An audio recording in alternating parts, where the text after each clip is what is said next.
यीशु मसीह ने एक खास काम किया और वो खास काम ये था कि यीशु मसीह बोलते थे, पिता मैं आपको धन्यवाद देता हूँ, पिता मैं आपको धन्यवाद देता हूँ कि आपने मेरी सुन ली। और फिर वो उस सेविकाई को करते थे। रोगी को चंगा करना हो या कोढ़ी को शुद्ध करना हो या बीमार को स्वस्थ लाभ प्रदान करना हो या अंधे को आंखें देना हो या मृतक को जिलाना हो, कोई सा भी अनुग्रह का काम वो करते थे। तो वो क्या करते थे, पहले धन्यवाद देते थे। हम मसीह है और यदि हम यीशु मसीह को फॉलो नहीं करते, हम उनसे सीखते हैं कि वो क्या करते थे, किस रीति से उन्होंने हमसे कहा, इसे आप समझो, मुझसे सीखो। जब उन्होंने कहा मत्ती के सुसमाचार में, हे सब श्रम से थके और बोझ से दबे हुए लोगों, तुम सब मेरे पास आओ, मैं तुम्हें विश्राम प्रदान करूंगा। तुम आओ तो मैं तुम्हें वो प्रदान करूंगा। और प्रभु यीशु ने फिर कहा, मेरा जुआ अपने ऊपर ले लो। जुआ का यदि सही विश्लेषण किया जाए, उसका संशोधन किया जाए, ट्रांसलेशन सही तरीके से किया जाए, शुद्ध तरीके से यदि उसे हमारी लैंग्वेज और भाषा के अनुसार समझा जाए, तो उसका अर्थ है मेरा स्वभाव, मेरा नेचर, मेरा बिहेवियर, मेरा चरित्र, मेरा कैरेक्टर, मेरा चाल चलन अपने ऊपर ले लो। अपने ऊपर लेने का मतलब है अपना स्वभाव बना लो। जुआ बैलों के कंधों पर रखते थे। यीशु मसीह कह रहे हैं कि मेरा स्वभाव तुम अपने ऊपर ले लो, उसे अपना स्वभाव बना लो। जैसे बैलों के ऊपर रखा जाता था, वैसा मेरा स्वभाव तुम अपने अंतःकरण में ले लो, उसके अनुसार जीवन जियो और मुझसे सीखो, मैं स्वभाव से नम्र और विनीत हूँ।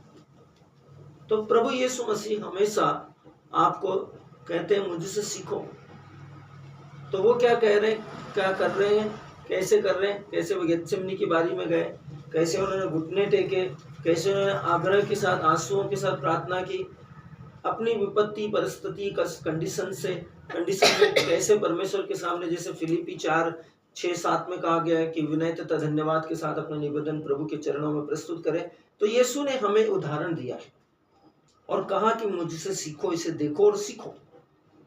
ये कलीसिया को समझ में आना चाहिए, यह कलीसिया के दृष्टिकोण होने चाहिए, कलीसिया के नजरिए होने चाहिए। आप एक अगुवे से नहीं सीख सकते, आप एक प्रचारक से नहीं सीख सकते, आप डायरेक्टली यीशु से सीख सकते हैं। वही हमारे रोल मॉडल है, वही हमारे मास्टर है, वही हमारे अगुवे हैं, वही हमारे सब कुछ है, हमारे जीवन की कर्ता धर्ता। उन्होंने कहा मुझसे सीखो, तो आपको यीशु मसीह से सीखना है।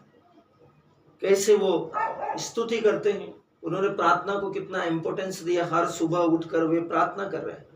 देखिए वो परमेश्वर है और परमेश्वर की बराबरी करने का उनके पास पूरा अधिकार था, क्योंकि वो ईश्वर से उत्पन्न ईश्वर थे। लेकिन फिर भी वो पृथ्वी पर है, तो वो मनुष्यों को सिखा रहे हैं कि मनुष्य को नित्य प्रार्थना करनी चाहिए, लगातार प्रार्थना करती रहनी चाहिए। वो अपना कम्युनिकेशन बता रहे हैं। वो हर दिन हाउस विजिट कर रहे थे, लोगों से मिल रहे थे। लोगों से मिलना मेल मिलाप की सेविकाई को बहुत दर्शाता है, मेल मिलाप की सेविकाई को। और वो जो हाउस विजिटिंग है, उसमें वो क्या कर रहे हैं, रोगियों को चंगा कर रहे हैं, उनसे मिल रहे हैं, दीन दुखियों को दिलासा दे रहे हैं, थके मांदे और बोझ से लदे हुए का क्या कर रहे हैं, उसको सपोर्ट कर रहे हैं, सहारा दे रहे हैं, दुखियों को सांत्वना दे रहे हैं। ये बहुत कुछ है, ये जो होम विजिटिंग है इसमें बहुत कुछ है। यीशु मसीह सुबह उठ के प्रार्थना कर रहे हैं, उसके बाद वो सेविकाई कर रहे हैं, उसके बाद वो परमेश्वर के काम कर रहे हैं, उसके बाद वो होम विजिटिंग कर रहे हैं, लोगों से मिल रहे हैं।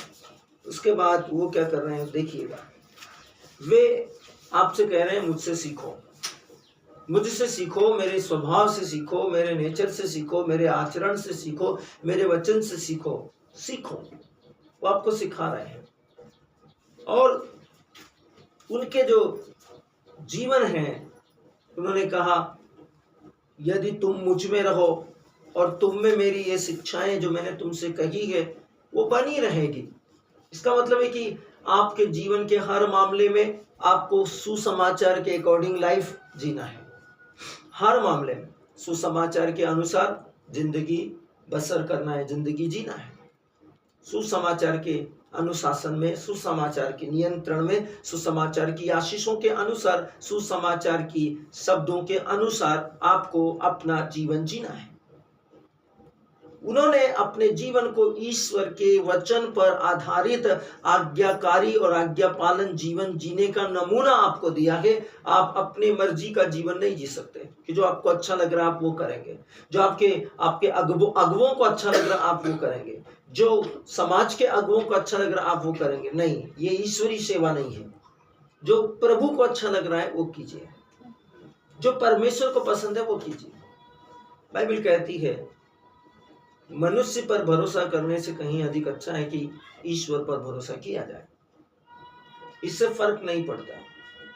वे अगुवे, वे मनुष्य जिनके पास में बहुत से नॉलेज है, बहुत से ज्ञान है, और संत पौलुस उसके विषय में कहते हैं कि भले ही मुझे संपूर्ण धर्म ग्रंथ रटा हो, भले ही मैं भाषाओं का ज्ञान जानता हूं, मैं उनकी व्याख्या कर सकता हूं, मैं अन्य भाषाओं में प्रार्थना करता हूं, मैं बड़े बड़े चमत्कार दिखाता हूं, या मैं बड़ी बड़ी मंडली या सभाओं का संचालन करता हूं, किंतु यदि मुझ में प्रेम नहीं है, वचन के साथ सुसमाचार की आशीष में चलने का मुझ में ही याव नहीं है, अनुशासन नहीं है, वचन के साथ मेरा गठबंधन नहीं है, वचन के साथ मेरी सहभागिता नहीं है, वचन के साथ मैं ईमानदार नहीं हूं, तो मैं कुछ भी नहीं हूं।